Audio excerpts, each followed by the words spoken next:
Welcome, welcome, welcome to your recap call, the last week of February. Okay, this week, all this week, we have been talking about what I called intuition grunts, because usually my intuition speaks to me in short little words or short little bursts. And it usually is something I don't want to hear or I don't want to acknowledge at first. Not usually. I will just say a lot of times it's just this slow, consistent companion that is saying, this is the path. This is what you really want. And usually I go, but what about this? And that doesn't look really good. And what will everybody think? But it's just very consistent and steady and loving and coming from sufficiency. So we've been talking all month about creating miracles, which we define here as a shift in perspective, a simple shift in perspective that can change the trajectory of your life is what I'm calling a miracle. But here's the thing no one talks about when it comes to intuition is that you can listen to your intuition from a place of fear, and then your intuition feels like it's pointing in the direction of one way, or you can listen to it from a place of faith. And how you listen to it is what determines the direction you think your intuition is leading you in. What? So, quick story. One night when I was around 26 years old, I was in a very low, very raw, very scared place. I had an incredible job. It had these solid health benefits and insurance and 401k money that was being matched and pouring in, that I had made it based on what I had learned was making it. I had friends. There was always happy hours and weekend getaways. We had a couple houses at that point. We had a couple cars. I was engaged to a really beautiful, really wonderful man, even. And we were a total match on paper. Like everything worked out. We checked all the boxes. We would have made incredibly beautiful babies. And I loved him even with all my heart. It was working out there too. We had met and fallen in love in college and gone through very tender, sweet years together. But my guts deep down, and I believe probably his were too, a no. And I couldn't describe it. I just knew deep down something that I didn't want to know. It maybe just wasn't my forever scenario.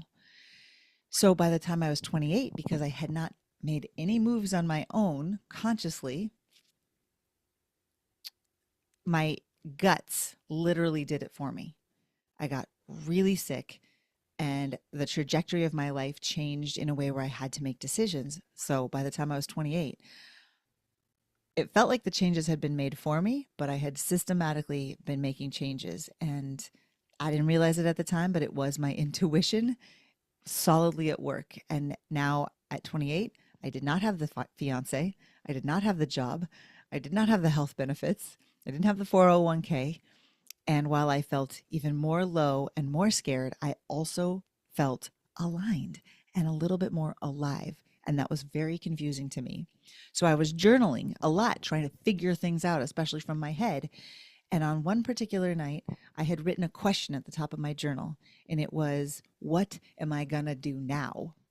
And I was just waiting for an answer to like come through me or something. And the only word I wrote down that night, which made me very scared and very depressed, was a word I didn't understand. It was like this little whisper, this little thread that I was like, I don't like this answer. And it was the word music. I was like, what is that going to do? I can't make a life out of music. I can't make a career out of music. And I have all these degrees and all this. My ego was not online for being anything with music. Nothing against music. It's wonderful. But it wasn't even a loud sort of like, you got to do this. It was just this quiet little whisper. It wasn't exciting. It actually made me more mad and annoyed than anything. But what I didn't know now, or didn't know then, and I do know now, is that was the only word, the best word, and the entire picture that I actually needed to set out on the call to adventure. And until the time came now in my life, or recently in my life, where that word changed for the last 2 decades, the word music has guided so much and made me a lot of money, made me a lot of connections, really put me on a trajectory that I wouldn't have been on had that journal been a different word that night. So now the word is not music, it's something else.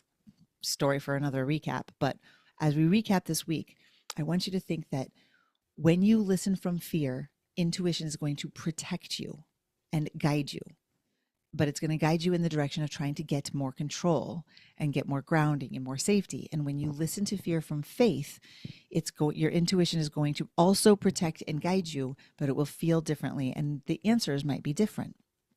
So that brings up that we talked about the process of the hero's journey this week. You can go watch that recap, or that replay, but basically that there's a call to adventure for all of us, whether it's just you or the people that you're close to, or the people that you're working with in your business, or the people that you're speaking to in your audience. They're being called to something. And the very next thing that happens on the hero's journey is resistance to that call. We don't want to do the very thing. I heard music and I was like, no, that is not an answer.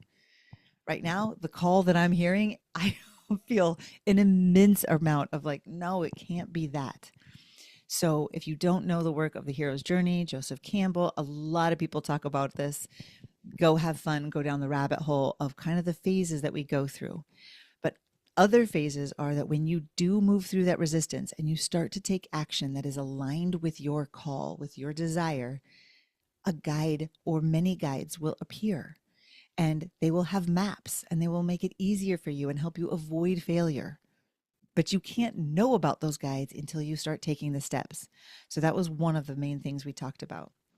We also talked about how most coaches out there, and even sometimes, I don't know, coaches, healers, therapists, everybody, they tend to these days talk about your thoughts creating your feelings, and create that your feelings driving your actions, and your actions being what gives you everything in your life, all of your results. And that's totally true. Your thoughts do create feelings, and then you act out of your emotion, and your life is a result of what you originally thought, and that whole chain. So we should totally master our thoughts and master that chain of command. But it's not the only truth, especially for us highly sensitive, purpose-driven business owners that are slightly wildly messy and neurodivergent and slightly really on track, going for what we want to go for. It's not the only way it happens. In fact, we were designed to be able to function the other way too, especially as sensitive creators. So you have probably noticed by now that your nervous system, your body, your emotional systems are often driving the bus, and sometimes your thoughts come from them. That we could argue all day about it, but you know what I'm talking about if you know what I'm talking about. You could hear a song and boom, you are flooded with emotions before you even know you're hearing the song, or thinking thoughts, or you smell something and you're flooded and you're back into a place, and suddenly your actions and your words are coming from there. So you can also harness the power of being grounded, being in your body, and letting that unregulated nervous system inform your thoughts and change your trajectory intentionally. And one of the things I want to recap for you that was powerful for me about our talk this week was the perspective shift, the miracle that happened for me when the word Om, O-M, as I was thinking of it from a Western point of view, shifted. And I learned through yoga teacher training, as well as through vocal transformation technique trainings that I was doing, that it's actually A-U-M, Om, Om, Om.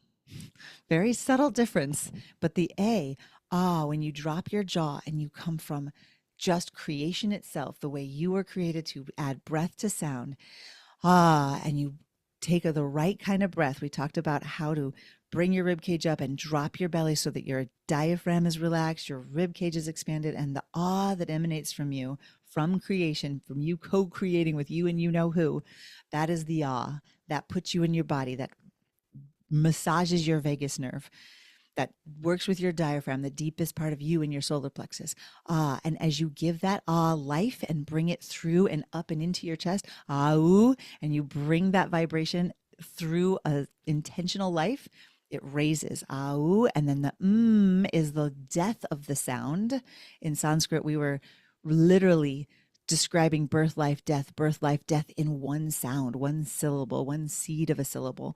Om, om, om. And the is this soft death, is a continuation, but it brings the vibration up into your lips, up into your nose, up into your head and beyond.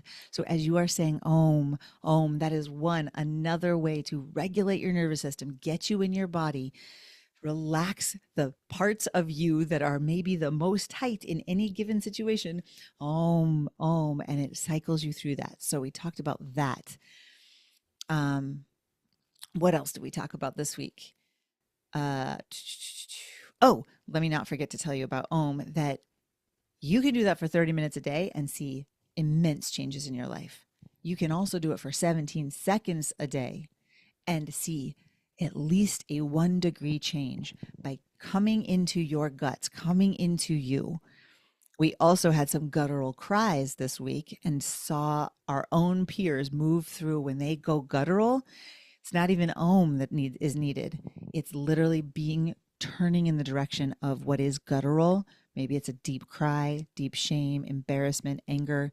When you be with that, that's another way of getting grounded and moving through Om in a very different way. So we also address the fact that when it comes to business, you might need a little bit more than intuition grunts to feel safe, and how to keep directing yourself to, yes, you have to make decisions from your mind, from your ego, from getting along in this world. That is true. And when it comes to your messaging and creating miracles with your mind and with your mouth and with your direction of how you're doing your business through your creation and shifting your perspectives and shifting perspectives of others, I want you to consider that intuition might be all you need.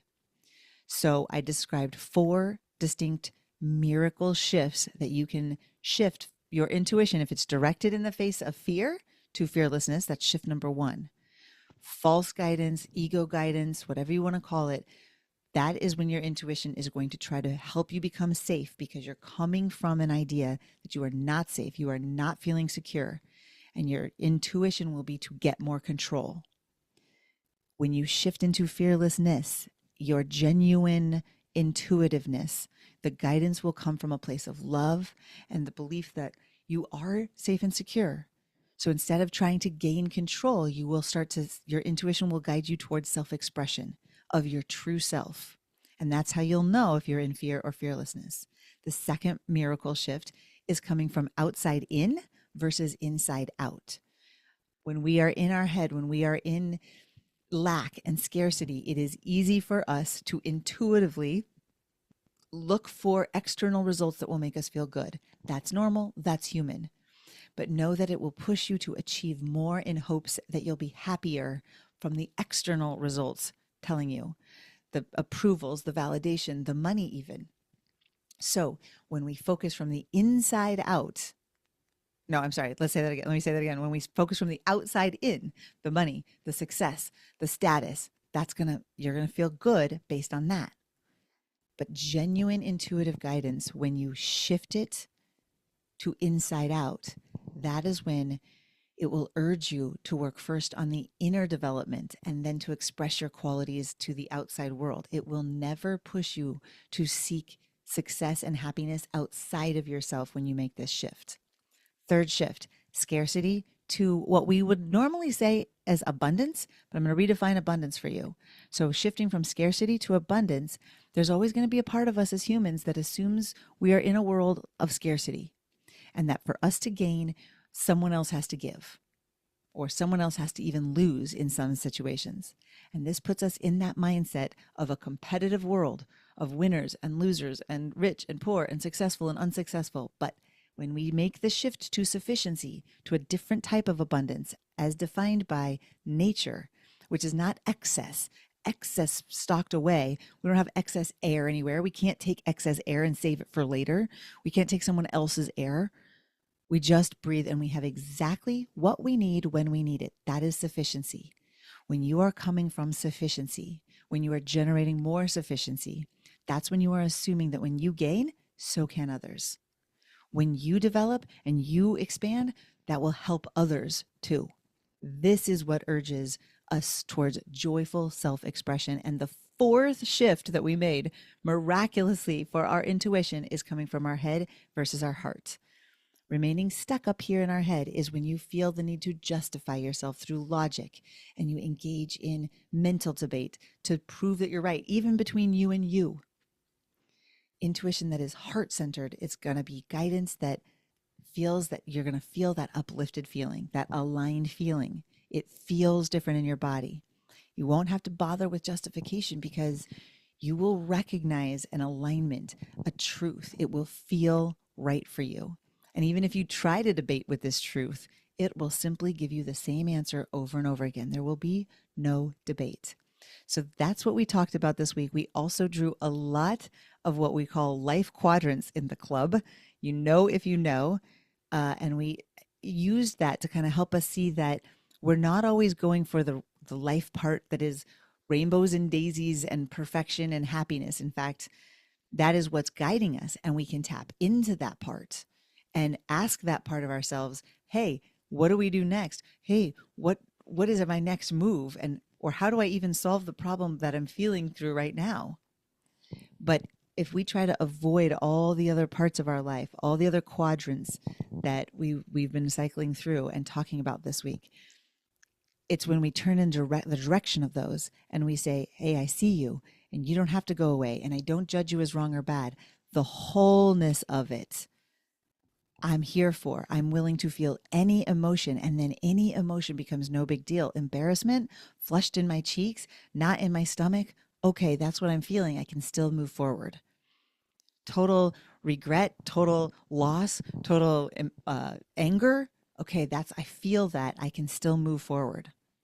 It's not a game stopper, even though it might be bringing up all of the things from our past that made us feel those things before. And our intellect and our head is going, see, this is why we need to stop. As we make the shift into our intuition that is here going, hold on, there's a huge, larger picture. And we come from sufficiency that shifts our self-expression. And that is what we've been talking about, making that shift and especially bringing that into your messaging, into the world. As a business owner, as a creative, as a highly sensitive creator, this is what's going to be a game changer for you. So that's what we talked about this week. And I love you all, and I'll see you next time.